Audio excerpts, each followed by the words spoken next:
नमस्कार। कहानी कलश में आपका हार्दिक अभिनंदन है और आज मैं आपके लिए संज्ञा लेकर उपस्थित हुआ हूं। तो इसमें हमने संज्ञा रखा है, संज्ञा के भेद, और कुछ बाद में एक्सरसाइज यानी अभ्यास कार्य को रखा है। तो आइए सबसे पहले संज्ञा करते हैं। संज्ञा क्या है? जिस शब्द से किसी वस्तु, व्यक्ति, स्थान का या भाव का बोध हो उसे संज्ञा कहते हैं। दूसरे शब्दों में क्या कहेंगे? जो शब्द किसी का नामकरण करता है वह संज्ञा कहलाता है। अब जैसे राम, श्याम, वेदांत, ऐशनी, गंगा, लड़का, पशु, चिड़िया आदि जितने भी आप नाम लेंगे ये सारे संज्ञा हैं। इसकी क्या क्या विशेषताएं हैं? विशेषताएं, संज्ञा एक विकारी शब्द है। इसका अर्थ क्या हुआ? इसमें लिंग, कारक, वचन के कारण इसमें परिवर्तन होगा। इसमें लिंग, वचन, कारक के कारण परिवर्तन होता है। संज्ञा वाक्य का सबसे महत्वपूर्ण अंग है। बिना संज्ञा के वाक्य अधूरा रहता है। बिना संज्ञा के वाक्य अधूरा रहेगा। जैसे अब उदाहरण देखते हैं, संज्ञा के कितने भेद हैं? संज्ञा के 5 भेद हैं। कौन कौन से भेद हैं? व्यक्तिवाचक, जातिवाचक, भाववाचक, समुदायवाचक या समूहवाचक, द्रव्यवाचक। देखिए, हम 5 भेद हमने यहाँ पे किया है। बहुत सी किताबें ऐसी हैं जिसमें संज्ञा के 3 भेद किए गए हैं और जातिवाचक संज्ञा के 2 भेद और हैं, यानी द्रव्यवाचक और समूह या समुदायवाचक। तो कुल 5 संज्ञा हैं। 5 प्रकार के संज्ञा होते हैं, लेकिन किताबों में 3 बताकर 2 और जोड़ देते हैं, वह भी सही है। यहां पर हमने 5 भेद, सीधे सीधे 5 भेद रखा है, यह भी सही है। तो आगे देखते हैं, एक एक करके करते हैं। व्यक्तिवाचक संज्ञा क्या है? जिस संज्ञा शब्द से किसी विशेष वस्तु, व्यक्ति अथवा स्थान का बोध हो उसे व्यक्तिवाचक संज्ञा कहते हैं। जैसे गंगा, भारत, ऐशनी, पराग, हिमालय, महाभारत, दिल्ली, ये सारी व्यक्तिवाचक संज्ञा है। इसकी व्यक्तिवाचक संज्ञा की क्या पहचान है? कैसे पहचानेंगे? ये हमेशा एक का ही बोध कराती है। इनका बहुवचन आमतौर पर नहीं बनता है। यह वाक्य में कर्ता या कर्म के रूप में प्रयुक्त होता है। कर्ता या कर्म के रूप में प्रयुक्त होता है। ये 3 विशेषताएं हैं। इन तीनों के माध्यम से आप व्यक्तिवाचक संज्ञा को पहचान सकते हैं। आगे क्या है? जातिवाचक संज्ञा। जो शब्द या जो संज्ञा शब्द किसी व्यक्ति या वस्तु का बोध न कर पूरी जाति या समुदाय का बोध करता है उसे जातिवाचक संज्ञा कहते हैं। जैसे देखिए, लड़का, लड़की, शहर, पहाड़, पुस्तक, नदी, फूल आदि। जितने भी फूल कहने से जितने भी फूल हैं, चाहे गुलाब हो, चमेली हो, जूही हो, जो भी फूल हो, सबका बोध हो जाता है। नदी कहने से कोई भी नदी हो, गंगा हो, यमुना हो, सरस्वती हो, कावेरी हो, कृष्णा हो, कोई भी नदी, सभी नदियों का बोध होता है। लड़का कहने से किसी भी लड़के का बोध हो सकता है, किसी एक विशेष का बोध नहीं होता है। इसलिए ये जातिवाचक संज्ञा है।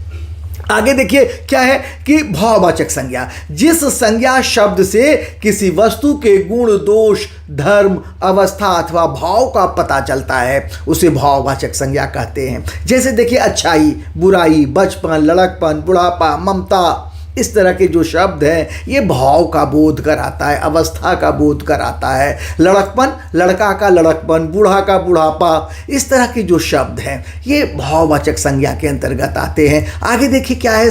समुदायवाचक।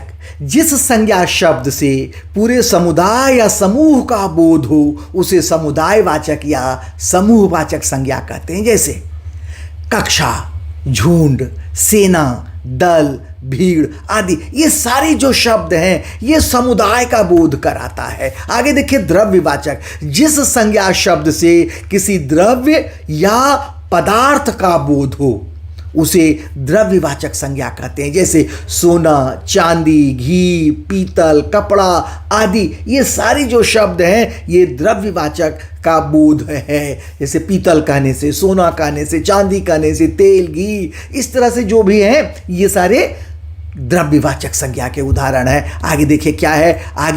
आगे देखते करते हैं। आगे क्या है? अभ्यास कार्य है। भाववाचक संज्ञा शब्दों से रिक्त स्थान की पूर्ति कीजिए। क, इस आम में बहुत डैश है, मीठा शब्द है, तो क्या होगा? मिठास है। डैश ही धन है, स्वस्थ है, तो क्या होगा? स्वास्थ्य है।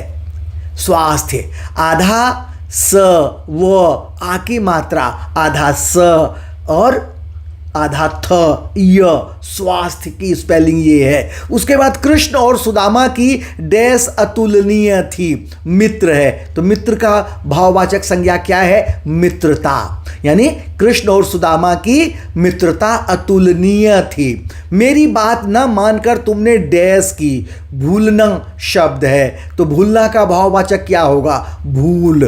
तो मेरी बात न मानकर तुमने भूल की। व्यापार में घाटा होने पर उसका डैश लुट गया, सर्व है, तो क्या भाववाचक होगा? सर्वस्व। तो ये इस प्रकार से हम भाववाचक संज्ञा बनाएंगे। अगला प्रश्न क्या है? निम्नलिखित वाक्यों में से संज्ञा शब्द अलग कर उनके भेद लिखिए। क्या है? सूरज कुंड का मेला फरीदाबाद में लगता है। सूरज कुंड संज्ञा है, फरीदाबाद संज्ञा है, दोनों व्यक्तिवाचक हैं। उसके बाद मेला भी संज्ञा है, लेकिन मेला व्यक्तिवाचक नहीं है, जातिवाचक है। मेला कहने से किसी एक मेले का बोध नहीं हो रहा है, अनेक, कोई भी मेला हो सकता है। सोनपुर का मेला हो सकता है या सूरजकुंड का मेला हो सकता है, या कोई भी मेला का प्रयोग कर सकते हैं। कक्षा में सभी छात्र विनय की सज्जनता से प्रभावित हैं। देखिए इसमें कितने सारे शब्द हैं। कक्षा समुदायवाचक है, छात्र जातिवाचक है, विनय व्यक्तिवाचक है और सज्जनता भाववाचक है। कितने सारे इसमें उदाहरण है। मुझे अकेलेपन से घबराहट होती है, तो मुझे अकेलेपन से, अकेलेपन क्या है? ये भाववाचक संज्ञा है। घबराहट ये भी भाववाचक संज्ञा है। सभा में बड़े बड़े विद्वान आए थे, विद्वान क्या है? जातिवाचक संज्ञा है। सभा में बड़े बड़े विद्वान आए थे। चांदी का भाव आसमान छू रहे हैं। चांदी क्या है? द्रव्यवाचक है। आसमान तो जानते ही हैं, एक ही आसमान है, व्यक्तिवाचक है।